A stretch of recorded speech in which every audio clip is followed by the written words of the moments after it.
హైదరాబాద్ లో సిపిఐ 4వ రాష్ట్ర మహాసభలు ఘనంగా ప్రారంభమయ్యాయి. 3 రోజుల పాటు హైదరాబాద్ లోని గాజుల రామారావు మహారాజా గార్డెన్ లో ఈ సమావేశాలు జరుగుతున్నాయి. ఈ సమావేశాల్లో సిపిఐ, సిపిఎం జాతీయ రాష్ట్ర నాయకులు పాల్గొనున్నారు. సిపిఐ పార్టీ ఆవిర్భావం, పోరాటాలు, దేశ రాష్ట్ర రాజకీయాలపై ఈ సమావేశాల్లో నేతలు చర్చించనున్నారు.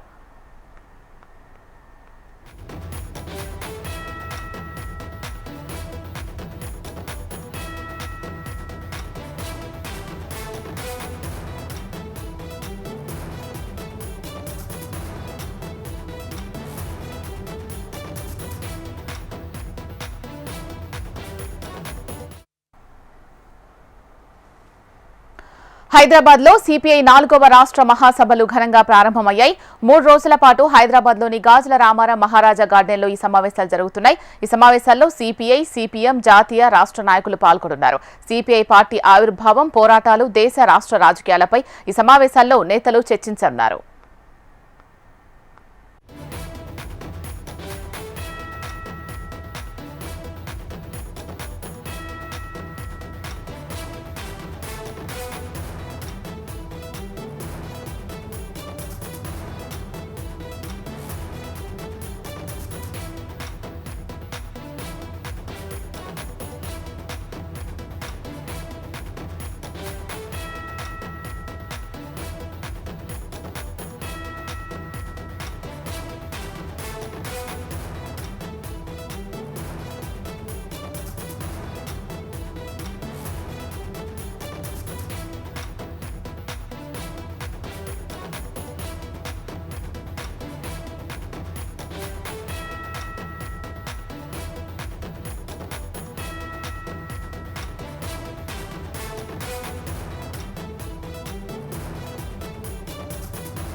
హైదరాబాద్ లో సిపిఐ 4వ రాష్ట్ర మహాసభలు ఘనంగా ప్రారంభమయ్యాయి.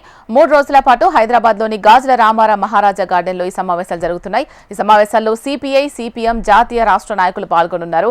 సిపిఐ పార్టీ ఆవిర్భావం, పోరాటాలు, దేశ రాష్ట్ర రాజకీయాలపై ఈ సమావేశాల్లో నేతలు చర్చించనున్నారు.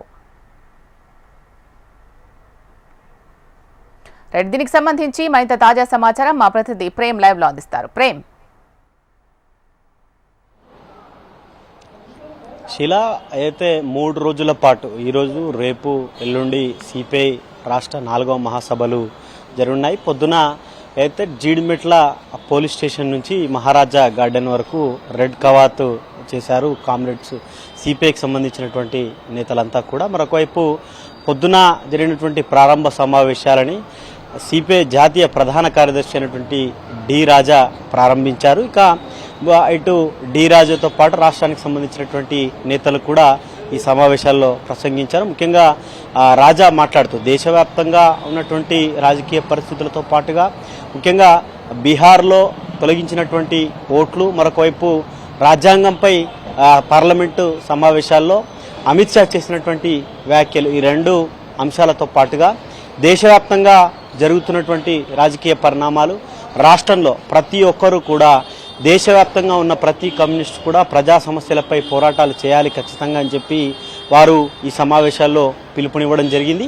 ముఖ్యంగా ఈ 3 అంశాలతో పాటుగా 100 ఏళ్ల కమ్యూనిస్ట్ పార్టీకి సంబంధించినటువంటి, మరొకవైపు 100 ఏళ్లలో కమ్యూనిస్ట్ పార్టీ చేసినటువంటి పోరాటాలు కానీ, ఆనాటి స్వతంత్ర ఉద్యమం కానీ, ఇటు రాష్ట్రంలో జరిగినటువంటి తెలంగాణ రైతాంగ సాయుధ పోరాటం, ఇట్లా ప్రజా ఉద్యమాల్లో కమ్యూనిస్టుల పాత్రనన్నింటినీ కూడా వివరిస్తూ మొత్తం ఆ గార్డెన్లో పోరాట యోధులకు సంబంధించినటువంటి చిత్రపటాలు కానీ, లేకపోతే ఆ స్మృతులను గుర్తుకు తెచ్చేలా ఉన్నటువంటి సభా ప్రాంగణానికి పెట్టినటువంటి పేర్లు, మిగతా ఇలా ఒక్కొక్క అంశాన్ని కూడా చేర్చుకుంటూ రావడం జరిగింది. ఇక రేపు, ఎల్లుండి కూడా 2 రోజుల పాటు జరుగుతాయి. ఇక రాష్ట్రంలో ఉన్నటువంటి సిపిఐ, సిపిఎం నేతలతో పాటు దేశవ్యాప్తంగా ఉన్నటువంటి కమ్యూనిస్ట్ నాయకులు కూడా ఈ సమావేశాల్లో పాల్గొనబోతున్నారు. Sheela, right, thank you Prem.